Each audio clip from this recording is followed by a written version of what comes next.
Well, if you have a bulletin, we actually print it out. It's a lengthy passage. I'm not going to get too much into the second chapter, but you are certainly welcome to follow along as we make points from this. But I want to open the message by telling you a story. You may or may not have heard of this, but there was a man whose name was David Carnes, and he worked as a senior accountant at a high-ranking firm in Wilton, Connecticut. He was living the good life. He was living a quiet life, and he was living a simple life. He had just purchased a brand new Porsche 911, and he was enjoying his independence as a single man. Life was pretty simple for him. And then one morning, on the television, along with his colleagues, he watched a second airplane crash into the World Trade Center on 9/11, and he was in shock. He was a retired Marine staff sergeant of 20 years service in our nation, and so he knew instantly that America is under attack, and he even told his colleagues, he said, "We're under attack. This is big, this is huge." And so he sat stunned at his desk with his co-workers as they watched this, and he began to deeply be burdened and to wrestle with God in prayer, because he knew those people there are going to need a lot of help. This is terrible, this is awful. And he began to ask the question, what can I do? I'm living the simple life, I'm living a good life. He was hundreds of miles away from ground zero where it happened. He was in Wilton, Connecticut. And he's asking the Lord, wrestling, what can I do? I know God would have me do something. I know I have something that will be able to contribute to relieving the victims of this. He's a soldier. He's an accountant, sure, but he's also a soldier.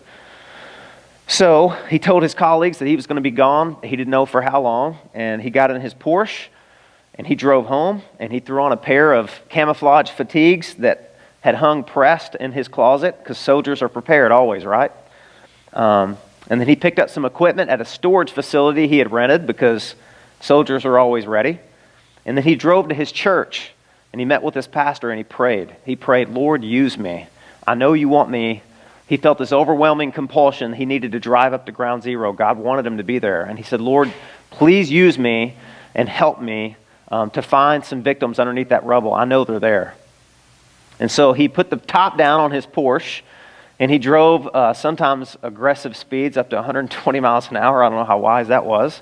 But he arrived at ground zero by 5:30 p.m. Because he had his Marine uniform on, and because he had the top down on the Porsche, he was given instant clearance by the authorities there, and he was waved through to be a volunteer. And he wanted to go to the places where the rubble, there were still fires that were breaking out, and they wouldn't let any volunteers over there. He found another Marine, Sergeant Jason Thomas, and he said, "Have you been in the center where the worst collapse happened?" And the guy said, "No," and he said, "Let's go over there, man. I just got this impression we need to be over there." So they began walking, and for over an hour they walked around, and they said, "United States Marines, if you're down there and you can hear us, yell or tap. Yell or tap." For over an hour they did that. And he thought for a minute that he heard this faint clicking, tapping, and yelling, and he said, "We're here, yell louder." And it turns out, there were only 11 survivors that were pulled out from being buried alive in that rubble, and they found the last two. And they were Port Authority policemen who had wives and families at home that were begging God, praying for God to save their families. And I know a lot of other people did too, don't get me wrong. Thousands of people were never uncovered. They were buried alive. But those men were buried 20 feet below the surface. And so they begged, they said, "Please, you're Marines, please don't leave us." And so Dave Carnes didn't. He stayed there. He stayed there. Those men had been trapped for over 9 hours. They were injured very badly. They thought they may have to amputate some of their body parts even to get them out. And those two Marines had climbed over fires and mangled steel to get to those men. And he stayed there for 9 hours. It took 5 men. They were trapped there 9 hours, and it took 5 men 9 additional hours to dig those two policemen, those port authorities, out. And Dave Carnes stayed with them the whole time. He rode in the ambulance with them. He spent the night at the hospital. And then the next day, he got up. He came back to the Ground Zero wreckage site. And he spent 8 days doing search and rescue operations. And then he got clarity. He said, I don't want to be an accountant anymore. And he re-enlisted with the Marines. And he did 2 tours of duty in Iraq, because he knew after all the images he watched on the TV, this burden was building up in him. This anger was building up. And he wanted to be part of the solution. He didn't just want to be sad. He didn't just want to be angry. He wanted to be a part of this bold vision to do something, to fix this, to correct this. And so that's what he did. He had a very heavy burden. He asked God the question, what can I do to help? And that led to a very strategic action, and God used him mightily to save lives, no doubt. Yeah, there was a movie. There he is on the left, and there was a movie made about him. It's pretty good, pretty decent movie. My wife and I watched years ago called World Trade Center. Nicolas Cage is in it, so you can check that out at some point. But this message today is about a bold vision, and we're going to look at how Nehemiah, some of the things that Nehemiah went through, parallel what staff sergeant and senior ranking accountant at a posh firm, Dave Carnes, went through. And so there's just 3 points in this message, 3 points today. Number one, heavy burden. Now remember, we're talking about bold vision. We're going to talk about God's vision for the Old Testament and for us as New Testament Christians. And also, what kind of vision do we have for this church? And that's going to translate into 3 things we see in this text. One is a heavy burden. Visions don't come apart from heavy burdens. And number 2, earnest prayer. You're not going to have a bold vision that's part of God's vision if you don't engage in earnest prayer. Number 3, a strategic plan. And all 3 of those are going to go together in this passage. So, point 1, heavy burden. Heavy burden. This is really interesting, and let me geek out and nerd out on you for a minute, because you really need to know the context for this story. We just landed, we just rappelled out of 1,000 feet up in the air, and we landed in a book in the Old Testament some of you might not be that familiar with. But it's an amazing book, and the Bible is never boring. And so let me tell you what was going on. In the Old Testament, God made a covenant promise with his people. He said, you obey me, you observe my laws, you walk in obedience, and I'm going to bless you. And I'm going to lavish you with goodwill, with power. I'm going to protect you. All the nations of the world are going to look to you in envy, and they're going to think, what an amazing God they serve. And God said, however, because the nature of our relationship is covenant, if you violate your terms of the covenant, if you abandon and betray the stipulations of this covenant, which was the 10 Commandments, we all know, he said, then I'm going to judge you, and I'm going to scatter you. I'm going to banish you from your land, and I'm going to scatter you throughout the nations. Well, that's exactly what happened. As we know, Israel didn't keep God's law. They committed spiritual harlotry, the Bible says. They played the harlot, and they worshiped the false gods and goddesses of all the pagan surrounding nations. And so, true to his word, God punished them. He chastened them, and he sent them into exile. And this is how it happened.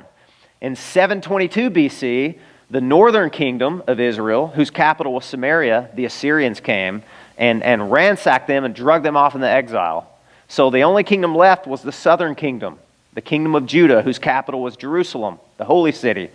Well, 130 years after Assyria captured them, the northern kingdom, the southern kingdom did the same thing, and guess who came and got them? The Babylonians. So now 2 different times, the Assyrians came, and the northern kingdom was banished, and then the Babylonians came, and the southern kingdom was exiled, and they were scattered all throughout the pagan land of Babylon. Okay, Jerusalem was destroyed. The temple was burned to the ground. The gates and the wall were torn down all around Jerusalem. It was in shambles. It was a mess. It was a smoldering heap of ruin.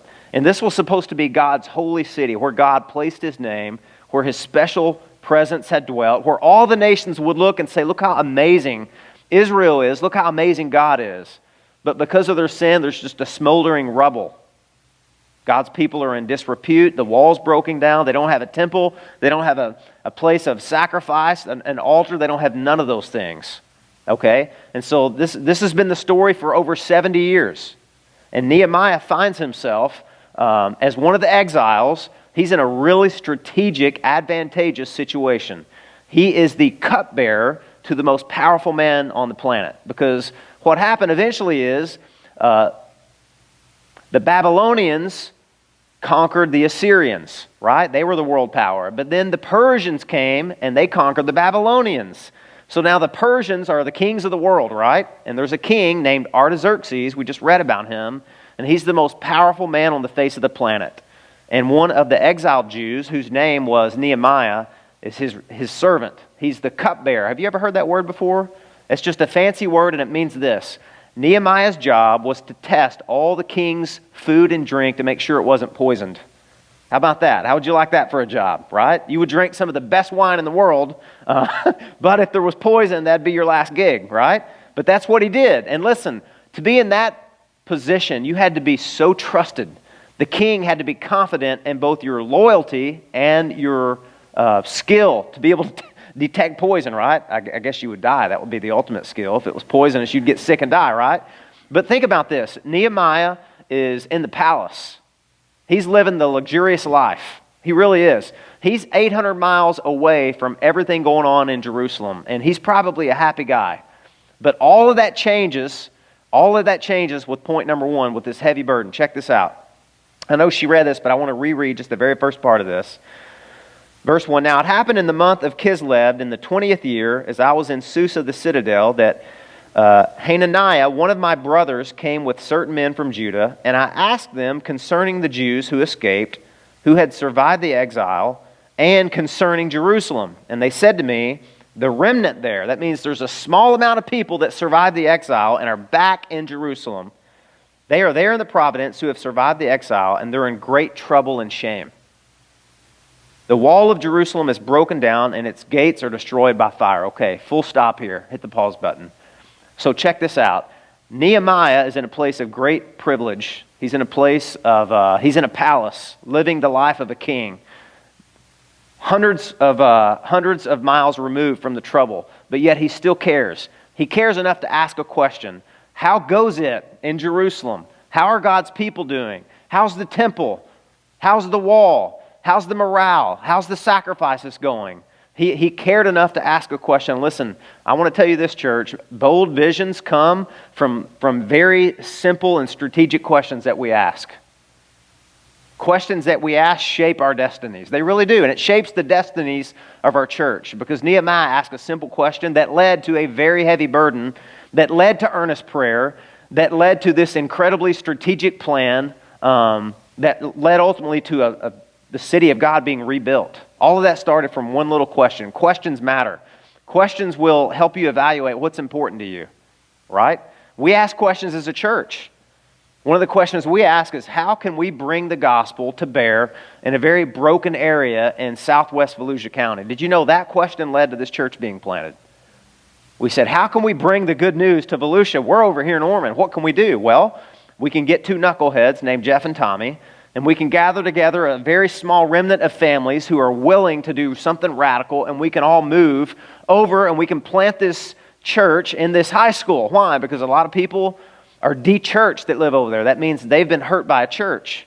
And if we have a building in the beginning, it's going to turn them off. Anything that smells like church or religion, they're not going to want to come. Stained glass, steeple, pews, choir, big wooden pulpit, suit and tie, hanky, sweating forehead, they're not going to go for it, right?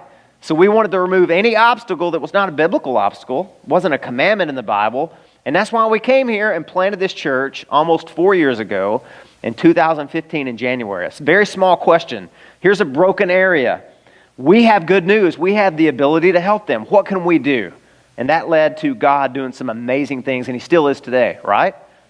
We ask another question. Hey, Ireland is one of the least evangelized English-speaking countries in the world. What can we do? Patty Parks asked that question. In fact, she's been asking that for decades. And she said, I know what I can do. I can go over there, and I can be a missionary. And so our church asked the question, what can we do to help? We can send her. We can support her. Little bitty questions like that, right? And so Patty has served over there for 2 years. She's back now getting her reassignments to go back. She probably will be sent back. We're hoping and praying very shortly. We asked the question with Beholding and Becoming Counseling, how can we put solid, gospel-centered, Christ-powered, gospel-fueled counseling from the Bible into the hands of broken people in West Volusia County? And that burden that Melissa has carried for so many years launched Beholding and Becoming Counseling. And then she said, you know what? God's plan A is always the local church, so I want to partner with the local church. That's why B&B is always seeking to help raise up and train up churches to reach people through counseling. Simple little questions, right? Simple questions birth powerful, powerful movements. There's not a movement in the world today, whether religious or irreligious, that didn't start with a question. Martin Luther, we just celebrated Reformation Day, which also happens to be Halloween, right, on October 31st. You may not have known this, but there was a monk that was very concerned about his soul. because he knew that the gospel is supposed to mean good news, but he just couldn't get any good news out of it the place he was living. He was a monk, and he had this heavy burden. He felt guilty and condemned all the time. And he said, man, I'm listening to the messages these monks tell me and these nuns tell me, and I'm analyzing my own heart, and I'm terrified that God's angry at me and that he hates me and that I'm never going to be able to please him. And he began to read his Bible, and he began to pray, and he rediscovered the gospel that had been buried under layers and layers of tradition for centuries. So Martin Luther asked this question: how can a sinful person be right with a holy God? He asked a simple question, and it brought him to the answer of the gospel. And then he asked this question: how can I get this into the hands of everyday people who are confused by religion? And you know what that started? The Reformation, baby. That's what started it. It's this crazy little monk that had this heavy burden, and then he asked, what can I do? Heavy burdens lead to earnest prayer that lead to strategic plans and change the world. You know, questions are important. They are. So that's what was going on with Nehemiah. He asked this question: how are the people doing in Jerusalem? And they're not doing well. The city's not doing well. The people aren't doing well. The walls are torn down. They're in great distress. And listen, you got to remember this. God's vision for Israel, do you know what it was? It was to reflect the greatness of God. It was to show how majestic, how glorious, how good God is. Israel was to be God's representative on the earth. See, Adam and Eve originally were supposed to be, but Adam failed in his task, right? He failed, he sinned, he rejected God's goodwill for him. So then God called Israel. And how did Israel do? Well, Israel was failing, right? They were supposed to be the city on the hill. All the nations were supposed to come to Israel and fall on their face and say, God is amazing. But now, the central strategic capital city where God's name was to dwell was in ashes. And Nehemiah was burdened for that. And listen, we need to look at the church today, not just our church, but the church at large, and say, what's going on with the church today? You know, is God's vision being reached? Because we're his ambassadors. We are God's plan A. There is no other plan A. The church is it. We are it. We are the called out ones. The ecclesia. He's called us out and separated us, and we bear the message of the gospel to all the nations. And Nehemiah in the Old Testament knew that was Israel's task. And how are they doing? They're not doing good. And so look, this question that he asked led to this heavy burden. Now check this out, guys. This is so interesting to me. This is what happened. Verse 4. Look at verse 4 with me. As soon as I heard these words, I sat down and I wept and I mourned for days, and I continued fasting and praying before the God of heaven. See, here's the problem that we have, not just as American citizens today and 2018, but as Christians in the church. This is what happens. We get news coming at us so fast. It happens so fast. We don't have time to let this burden just overwhelm us and take it to God in prayer. We don't.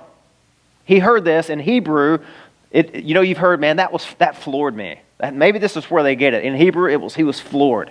He sat down. He heard this news. He was so disturbed by it, so bothered, so alarmed and unsettled by what was going on hundreds of miles away from him by his brethren that had survived the exile in Jerusalem. He sits down.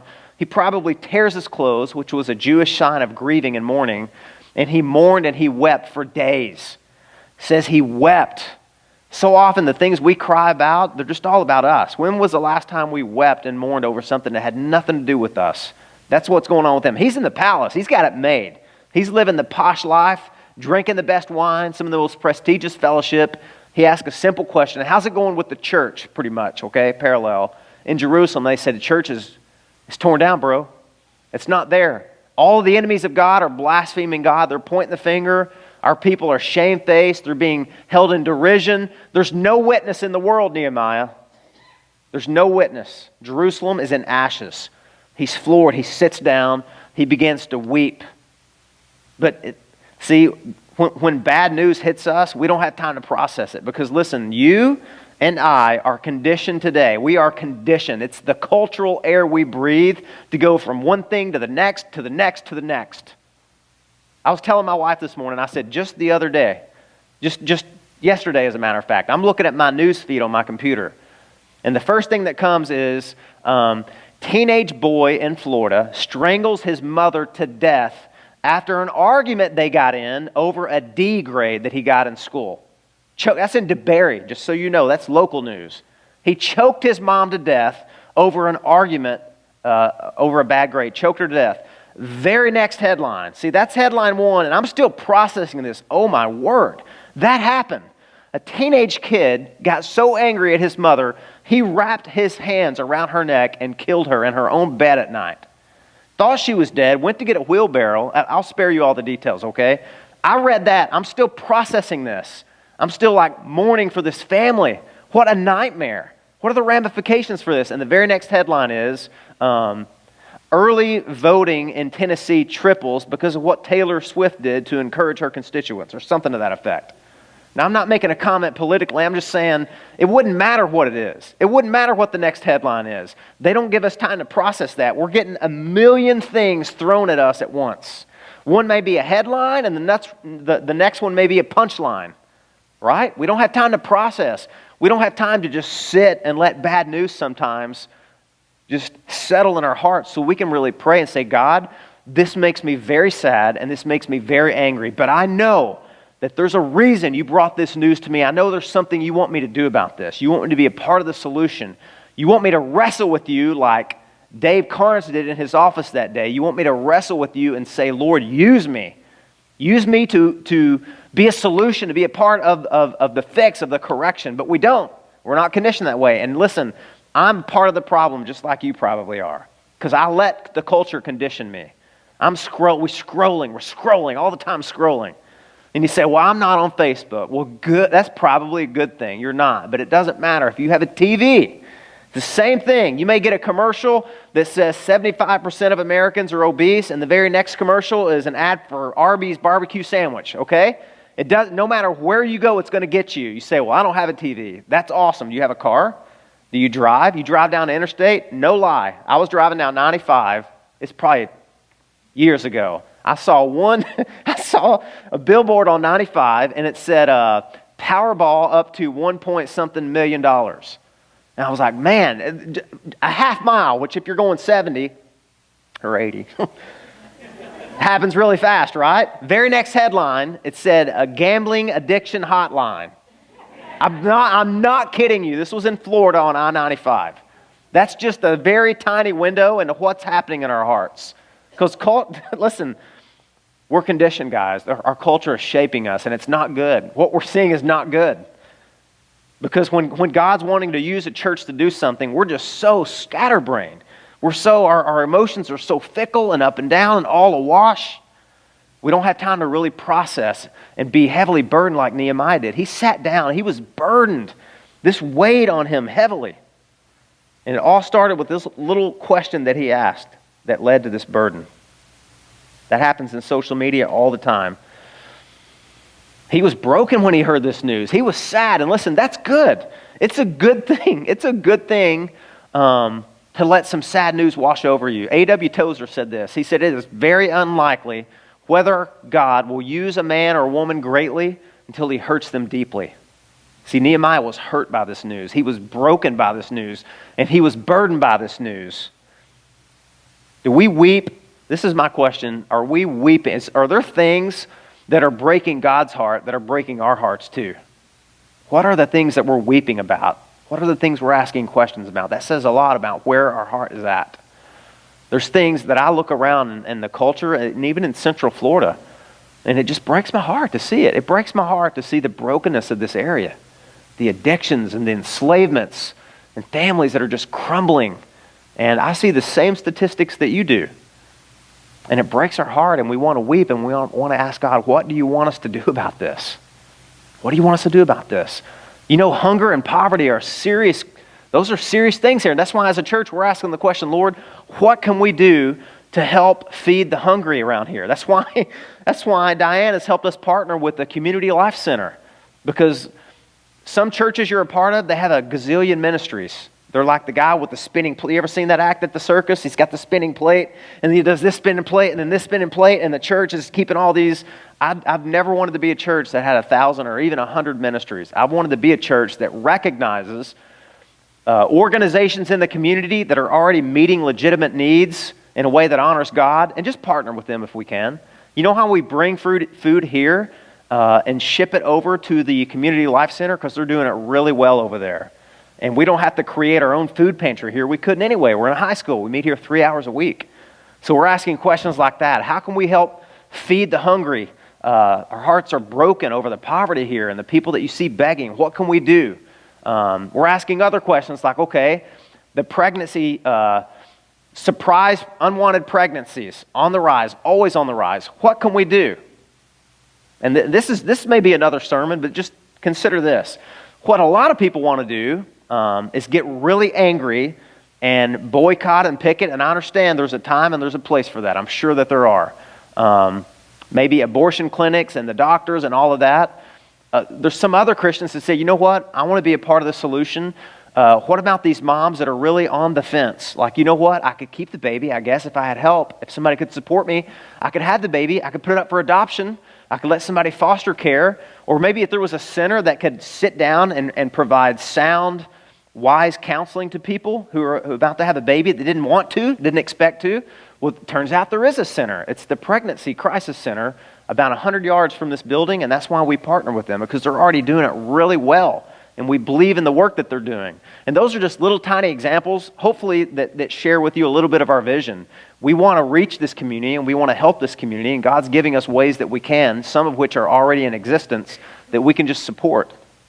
But the biggest vision we have is how can we be a light and a beacon for the gospel? How can we bring hope to people who are broken? How can we get the good news of the gospel and saturate this entire community? Because that was Nehemiah's burden. Jerusalem was supposed to do that, and it was burned to the ground. So he asked a simple question that led to a heavy burden that, check this out, led to what? Earnest prayer. It led to earnest prayer. This is what floors me about this story. If you look in the very first verse of chapter 1, it says it's in the month of Kislev. Okay? In the month of Kislev, that's when he heard the bad news. Instantly, he weeps, he mourns for days, not Facebook style, not for 2 minutes, and then he scrolls to the next thing. But look at chapter 2. In the month of, I want to say Nisan, but that's the van I drive. That's not the month on the Persian calendar. You know how far apart those two things are? 4 months. Don't you love the Bible? Every word is critical in the Bible, right? Every word's inspired, every word's important. 4 months on the calendar year went by before Nehemiah really took action. In between those 4 months, you know what he was doing? You know what Nehemiah was doing? Praying. He was beseeching God, begging God, Lord, use me.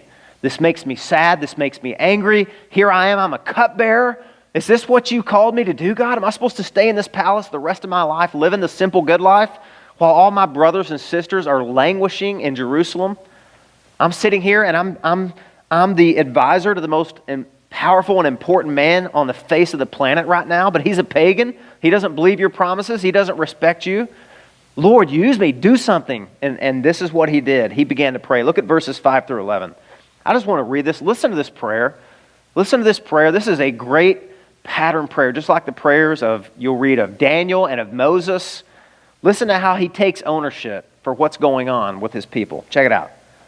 As soon as I heard these words, I sat down and wept and mourned for days, and I continued fasting and praying before the God of heaven, and I said, O Lord God of heaven, the great and awesome God who keeps covenant and steadfast love with those who love him and keep his commandments, let your ear be attentive and your eyes open to hear the prayer of your servant that I now pray before you day and night for the people of Israel, your servants, confessing the sins of the people of Israel, which, what's that word?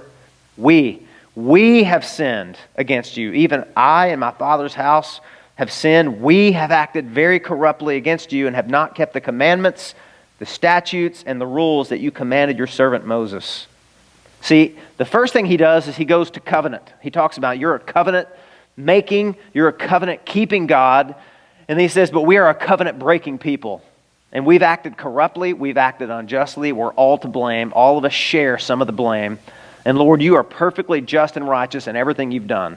Leveling your city, leveling the temple, letting the enemies of God come and destroy the walls, and then exiling us. You did exactly what you said you would do, and it's our fault. But look at the next line here. He says, verse 8, remember the word that you commanded your servant Moses, saying, if you are unfaithful, I will scatter you. But, verse 9, if you return to me and keep my commandments and do them, though your outcasts are in the uttermost parts of heaven, from there I will gather them and I will bring them to the place that I've chosen, to make my name dwell there. That's the vision of God for his people. Always has been and always will be. He's saying, Lord, remember, you said if we return, if we repent, if we confess our sin, if we repent, that you will cause your name to dwell where we gather in your holy city of Jerusalem. Verse 10, they are your servants and your people whom you have redeemed by your great power and by your strong hand. O Lord, verse 11, let your ear be attentive to the prayer of your servant, to the prayer of your servants who delight to fear your name, and give success to your servant today, and grant him mercy in the sight of this man. Now I was cupbearer to the king. Do you see his prayer, just the pattern of it? He is confessing his sin. He's repenting personally and corporately for Israel. He's reminding God, you're a good God. You keep your covenants. You make your covenants. Do what you said you would do, God. Do what you said you would do. You have great power and majesty, and you are able to do whatsoever you see fit to do, and use me to do it. 9 different times throughout the book of Nehemiah. We don't have time to go look at all of them. Nehemiah was a man of prayer. And guys, check this out. Nehemiah is not a prophet. Did you guys know that? He's not a prophet. This is not a prophetic book, okay? Ezra was the prophet that helped lead the charge to rebuild the temple before Nehemiah ever came on the scene. Nehemiah is not a prophet. He's not a priest. And he's certainly not a king. You know what he is? He is a radically ordinary guy that found himself in a very strategic position serving the most powerful man on the face of the planet. He's a politician, really, if you want to know the truth about it. Cupbearers became advisors to the kings because, listen, if you had a cupbearer, you trusted him with your life, right? You had to. He got your back. It's interesting, the history here. This is King Artaxerxes. His father, Xerxes I, he was assassinated by somebody that somehow slipped into his circle of influence and killed him in his bedroom at night. So don't you know that he had to trust this Jew who was part of an original group of enemies to the Persians. He trusted Nehemiah with his life. So Nehemiah is not a prophet, a priest, or a king. He's just a radically ordinary dude or lady, just like you and me.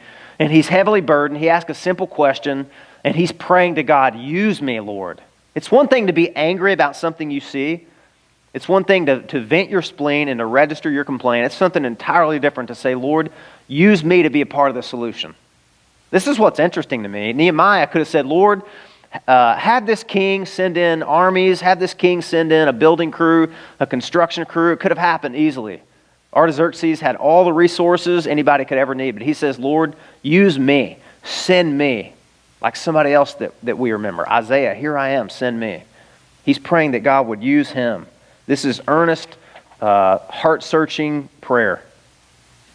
And Nehemiah is, listen, he's a type A. You don't get in that position without being a type A. He's decisive, he's strategic, but 4 months, guys. Think about that. When's the last time you really meditated on a problem and took it to the Lord for 4 straight months and said, God, help me to plan wisely, help me to think clearly, help me to consult wisely, because there's safety in a multitude of counselors, and then help me to act courageously. No, man, we're conditioned to bam, bam, bam, bam, right? One news line to the next, and then go on to the next thing. No, he's mourning, he's fasting, he's praying, he's crying. This is really interesting. One of my favorite verses in the whole Bible is in 2 Chronicles. I think I may have a slide up here for it. This is one of my favorite verses in the entire Bible. 2 Chronicles chapter 16, verse 9. It says this, for the eyes of the Lord run to and fro throughout the whole earth, seeking to show himself powerful or strong on behalf of those whose heart is loyal to him. That's a radical proclamation. If you think about it, same God we serve today, guys. You know what God's looking for? He is looking for a group of people that he can show himself powerful on their behalf. That's literally what God is looking for. He's seeking that.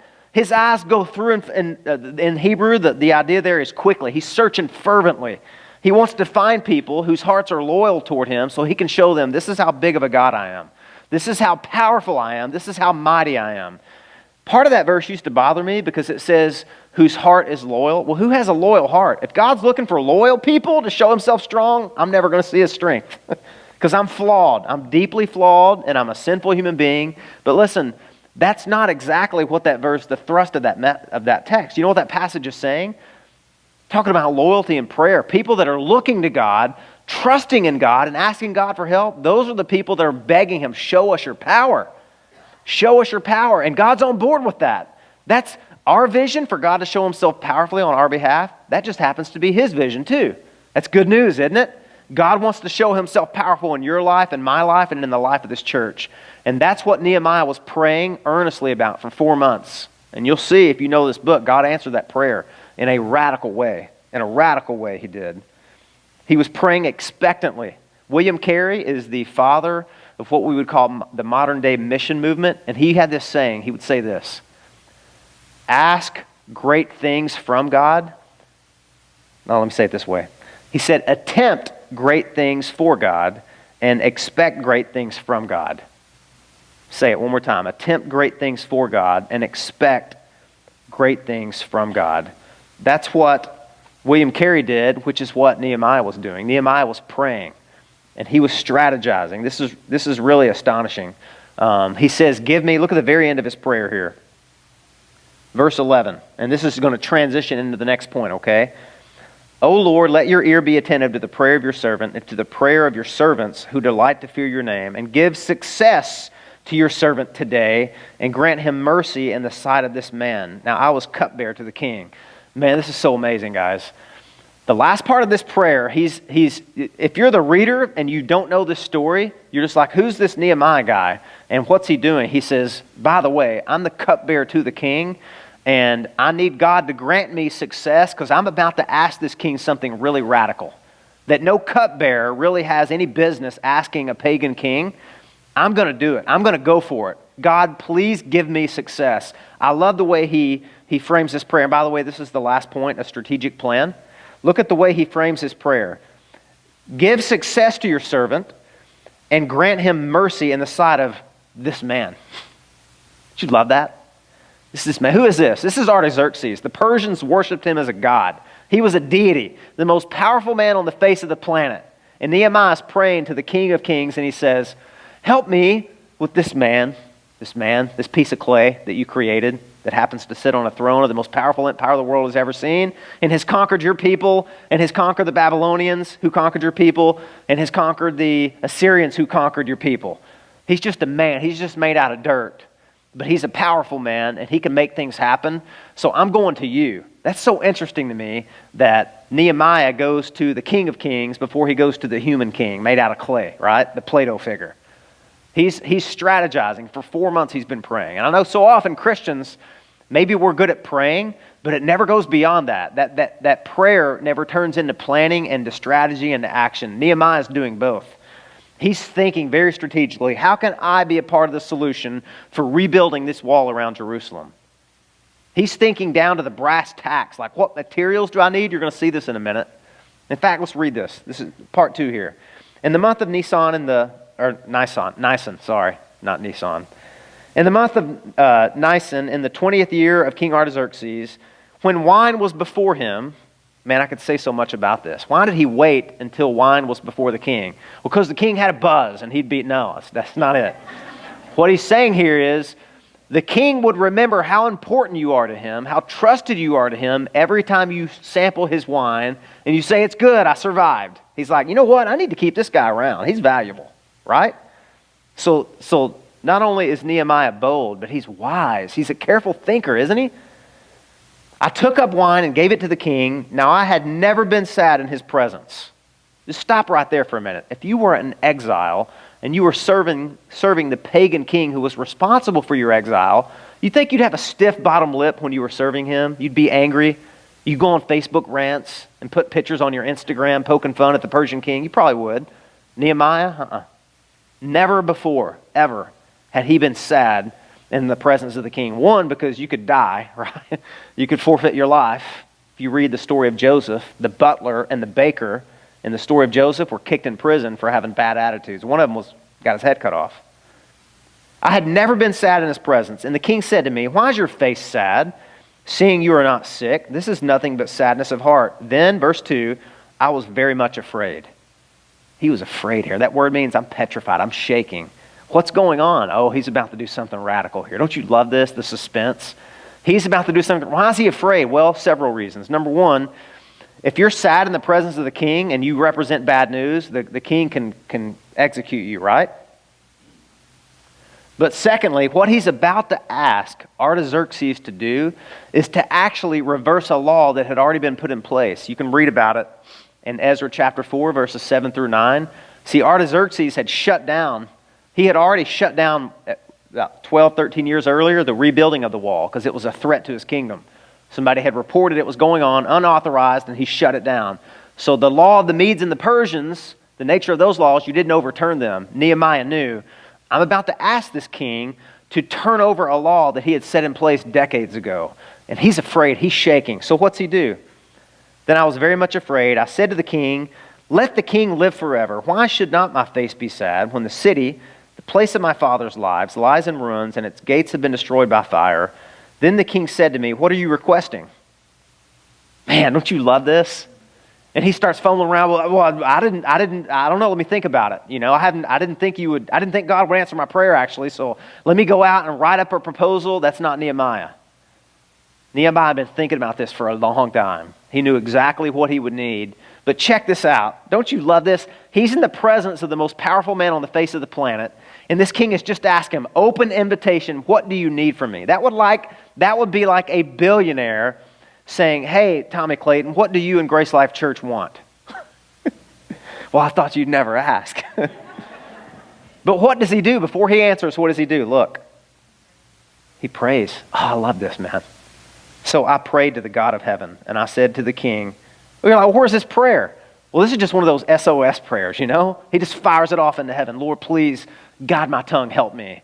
And if you're like, yeah, he was one of those people, no. You see his prayer life was already demonstrated to you in chapter 1, right? He's been praying and fasting and mourning. But just to make sure that he remembers he's dependent on God, he fires off another SOS and then he answers. And I said to the king, if it pleases the king, and if your servant has found favor in your sight, would you please send me to Judah, to the city of my father's graves, that I may rebuild it? And the king said to me, the queen sitting beside me, some people think that was Queen Esther. That would have been Artaxerxes' stepmother. Interesting. A Jew. In God's providence, perhaps, sitting next to the most powerful man on the planet. Maybe that's why the Holy Spirit inspired that little parenthesis here. By the way, Queen Esther was sitting right beside this king. She's going to have influence on her stepson, right? How long, verse 6, and the king said to me, the queen sitting beside him, how long will you be gone? And when will you return? So it pleased the king to send me when I had given him a time. And I said to the king, if it pleases the king, let letters be given me to the governors of the province beyond the river, that they may let me pass through until I come to Judah, and a letter to Asaph, the keeper of the king's forest, that he may give me timber to make the beams for the gates of the fortress of the temple, and for the wall of the city, and for the house that I shall occupy. And the king granted me what I asked. Wow. A little bitty statement. That's it. You did it. God answered your prayer, Nehemiah. And then he gives God glory. For the good hand of the Lord my God was upon me. Isn't this amazing? The most powerful man on the face of the planet grants him everything he needs. He had detailed, strategic requests ready for the king. I need timbers from the forest of Lebanon that you're in control of. I need protection. I need permission. All this stuff he had planned and prepared in his mind, and God granted his prayer. That was his strategy. Derek Kidner, he wrote a commentary on this book, and let me pull this quote up. He said this. I love this. He says, if we are impressed with the realism and the boldness of Nehemiah's request, so too was the king. Don't you love that? You're like, man, that is so bold of you. Yeah, exactly, and that's the point. He's asking some big things from this king. You know why? Because he'd been asking big things from God. He said, you are a big God, you can do anything. And the heart of this man made out of clay right beside me, who my life can be forfeit. If my breath stinks, he could kill me, okay? His heart is in your hand, Lord, and you turn it wherever you want. You can turn it wherever you want. You can give me favor, magnanimous favor with him, or you can shut this operation down, but God knows this. This is for your name. This is for your kingdom. This is so that your city can be rebuilt. So the walls were important back then. Walls not only provided protection, and gates were important cultural centers of a city where Judgments were made and decisions were made and leaders gathered, but walls did not also just provide protection, it provided distinction. Israel at this point in time in history, you couldn't tell them apart from the world. They were all blended together. And Nehemiah knew God had always wanted his people to be set apart, not so they could be pharisaical and self-righteous, but because he wanted the light to shine on top of the hill so everyone could see this is how God's people live. They have laws that separate them, that they keep. And there's joy there, there's freedom there.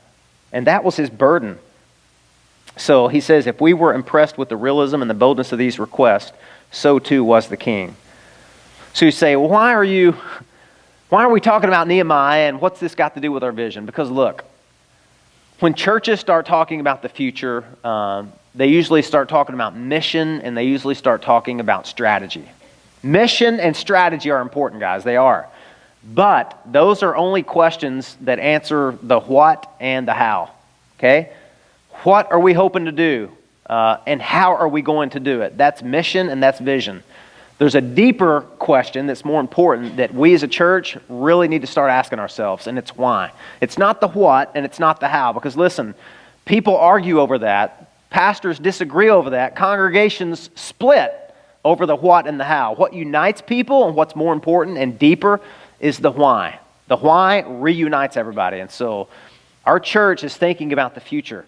We're thinking about the future and we're excited. We're going into our 4th year and we're asking ourselves the why question. Why are we here? We are here to be good news headquarters. Why are we here? We are here to reach this dark and broken area with the good news of Jesus Christ. Why are we here? We are here and we want our children and our grandchildren and the next generation to be able to lead this church into the future where it needs to go, right? Some of us are getting gray hair. Some of us had no hair. And we want to think long term for this church. I want GraceLife Church to be here a long time after I'm gone. We want to start strategically planning for the future, okay? And that means we're asking questions like, do we believe that it's God's long-term will for us to continually rent this high school and stay right here? And as leadership, as we're asking this question, we're in agreement. No, it's not. In fact, when we moved here, 2015, it was with the desire within a very short time to be in a building. We already had the building picked out, but that didn't work out. God had other plans. Sometimes God says no, sometimes he says yes, sometimes he says not right now, right? But we're re-asking that question because we're convinced that for all the perks and the benefits and the blessings of being able to rent a high school, and there's a lot of them, lots of them that we'll talk about at some point in the future, there's also some cons. There's also some setbacks. You know, number one, we want to have our own place. That's in the Bible. God's people meeting in God's place under God's rule, enjoying God's blessing. And that may sound like, well, what are you talking about? Hang on. God's people, it's about the people, not the building. That's true. But at the same time, a theology of place in the Bible tells us that, hey, we're souls, but we have bodies, don't we? We have something to permanently dwell in while we're here and we're alive. And it enables us to do a whole bunch of good in the world, right, to have bodies. Well, our church wants a building. There's things we want to do throughout the week. We want to be able to invest and do training. We want to be able to have a permanent brick and mortar where people can drive by and say, hey, look, that's GraceLife Church. They're there. That's their building. They meet there. They gather there. They do training there. There's a counseling center there. Maybe at some point there will be a food pantry in a building. But we're starting to ask those questions, and we're starting to see that there's limitations if we stay here long term. We're seeing that the churches that grow in Volusia County, especially southwest Volusia County, they are churches that prioritize families, and they have things for children, and we want to have more things like that. You know, we've got about 40 or 50 children. In just a few short years, they're going to be teenagers. We want to have more things for them, guys. We want to be able to gather them together with their families. And strategize and disciple and pour into their little lives. There's a lot of things that we want to be able to do that we think there's going to be restrictions. But we've waited, we've prayed, we've tried to save our money. And now the question is back on the table. In fact, some of us, maybe you got wind or maybe you saw it. Some of our just some strategic people in the church, we went and looked at some property over in Orange City last Sunday. We're just starting to dream. We're just starting to pray. We're starting to look around. We're starting to have a conversation. But the reason I wanted to talk about Nehemiah is because Nehemiah's vision was God's vision. It was the why question. Lord, you want there to be a place where your name can dwell, where your people can abide, where you can be messengers to the world, where there could be a beacon of hope. And that's what we want. And this this building has served us really well. And the good news is there's no rush. We can stay here as long as we need to be here. But at the same time, God's starting to move and He's starting to work. The vision that I have for this church, and I believe it's God's vision because it's in the Bible, is that we need to have a leadership in this church that reflects the New Testament pattern. And the Bible's very clear on who the leaders are in the church. And it's a group of qualified men that we call elders. And you say, yeah, where are those guys? Well, I'm the only one right now, right? I'm an elder, and Jeff was an elder, and we sent Jeff. By the way, that's another question we ask. How can we maximize our efficiency as a church and reach as far as we can? And that question back in 2018 was we send Jeff and 5 families over to Ormond Beach. That was the why question. It was hard. It hurt. Those were families who tithed. They were families who served. And there's a gap here, but that was the right thing to do because it was part of our vision, right? But Jeff was the only other elder, and so I'm the solo elder. I'm Han Solo here, right? But we have qualified men that we've been meeting with and praying with, and very soon we're going to appoint 2 other men, so there'll be an odd number, 3 elders, so that we can move forward, and when we make decisions, we believe it's the decision-making process that God's going to honor. And we're going to invite our congregation to give input as well, because listen, before you buy into something, I think it's important that you weigh into something, right? And the why question is the question that's going to unite a church like GraceLife. So I'm telling you all of this because I want you to pray with us. Okay, pray strategically for this church. I have never been more excited. I know you look around and we're a small group of people, but listen, guys, we're God's plan A. God could have assembled 500,000 professionals into Volusia County if He wanted to do His work here, but He didn't. You know what He chose to use? Small, strategic little churches like GraceLife who have a vision and who are guarding themselves from drifting from their mission. Our mission is to be the insiders for the outsiders. That's always been our mission, and by God's grace, I always want that to be our mission, right? And so it's a bold vision that God's given us, but I believe it is from the Lord, and I want to ask you to pray with us, be excited with us, dream with us, and we're going to see where God takes us. In fact, this Wednesday, I know we have 3 community groups that meet in 3 different cities, one in Osteen, one in Deltona, and one in DeLand. And we're asking those leaders if they would let this week be a time when we gather. We're going to gather on Wednesday night. I'll say that after the service here in our announcement time. We're going to gather at the Nugent's home, and we're just going to pray. We're going to pray for all the needs in our church. We're going to pray for the future. We're going to pray for God to give us wisdom. We're going to pray for our elders that we're moving toward ordaining, that God would just be with us and keep His hand on our church. This is an exciting time to be part of GraceLife Church. It's an exciting time to think about what the future holds for us.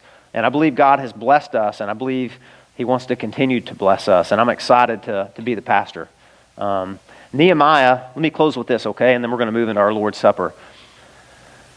Nehemiah was taking a risk, wasn't he?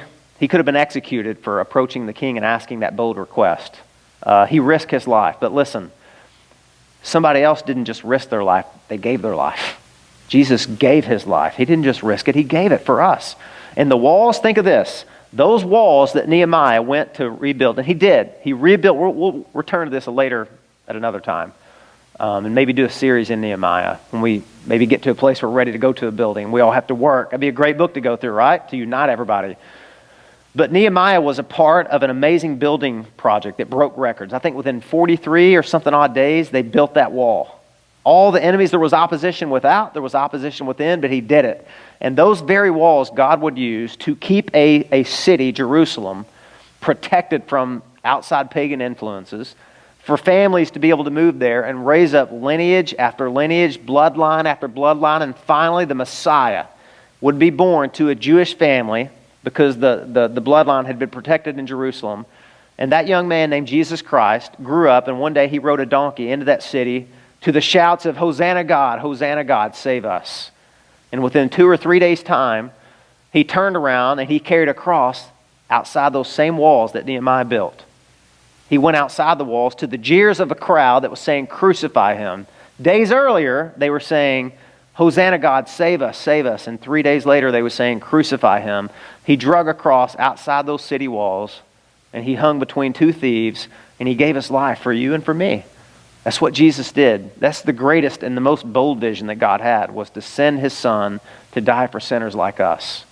And that's why we celebrate. Every first Sunday, we celebrate communion so that we never forget that. So let's pray.